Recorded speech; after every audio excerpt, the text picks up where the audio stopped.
Histoire du fils de Marie-Hélène Lafont. Le fils c'est André, la mère c'est Gabrielle. Le père est inconnu. André est élevé par la sœur de Gabrielle, Hélène, et son mari, Léon. Il grandit au milieu de ses cousines et chaque été retrouve sa mère, Gabrielle. Elle est partie. Sa mère est partie, le train l'a emportée. Il profite qu'elle ne soit plus là, mais il sent qu'il ne faut pas le dire, ni le laisser paraître, même si on ne cache rien à Hélène. Lui, André, ne peut rien cacher à Hélène, qui voit à travers sa peau, à l'intérieur de ses os, dans les plis emmêlés de son cerveau. Hélène voit, mais elle ne gronde pas, elle ne juge pas, ne fronce pas le sourcil, n'élève pas le ton, ne pince pas la bouche.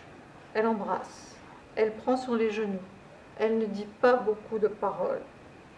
Elle prépare un gâteau, on va avec elle au jardin cueillir des fraises tièdes ou des framboises velues. Elle caresse la nuque à la naissance des cheveux. Il ne comprend pas comment Gabrielle et Hélène peuvent être sœurs et filles du même père et de la même mère. Il n'a pas connu les grands-parents, il les voit sur la commode dans la chambre de Léon et Hélène. Sur la photo, ils sont déjà vieux et se tiennent raides dans leurs gros habits. La grand-mère a un peu de moustache. Ils sont tristes parce qu'ils ont perdu 2 fils à la guerre, à la Grande Guerre. Léon le lui a expliqué. Gabrielle ne ressemble à personne. Elle est sa mère, elle vit à Paris, elle vient 2 fois par an, 1 semaine à Noël et 3 semaines en août. Quand elle n'est pas là, on parle d'elle en disant Gabi, on ouvre les volets et la fenêtre de sa chambre pour aérer, et on pense à elle parce que dans cette maison, on a de la place et du temps pour penser à ceux qui sont loin. Il préfère que Gabrielle soit loin, mais il se tait. Il l'a embrassée à la gare, il a senti son parfum de Paris, le parfum des arrivées et des départs, qu'il garde dans le nez et la gorge. Il le respire encore, le mâche, l'avale et le déglutit. À Figeac, l'été, sa mère ne se parfume pas. Elle se lave beaucoup, longuement. Elle dit que la chaleur tue le parfum. André écoute sa mère et ne lui pose pas de questions, jamais.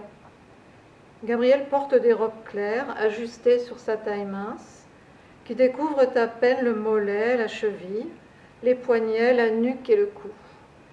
Elle fuit le soleil, ne se baigne pas, ne se baigne plus. Elle vient d'avoir 47 ans. Il a calculé que c'était une vieille mère, même si elle reste longue et vive dans ses robes de Paris.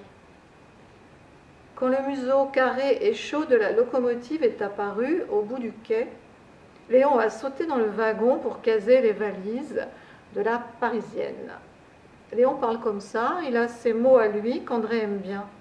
Ce sont des mots qui arrangent les choses, font rire ou sourire et consolent le monde. Il préférerait qu'Hélène et Léon soient ses vrais parents et les cousines ses vraies sœurs. Il préférerait, mais il a toujours su la vérité.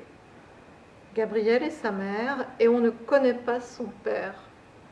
Il y en a un, mais personne ne le connaît.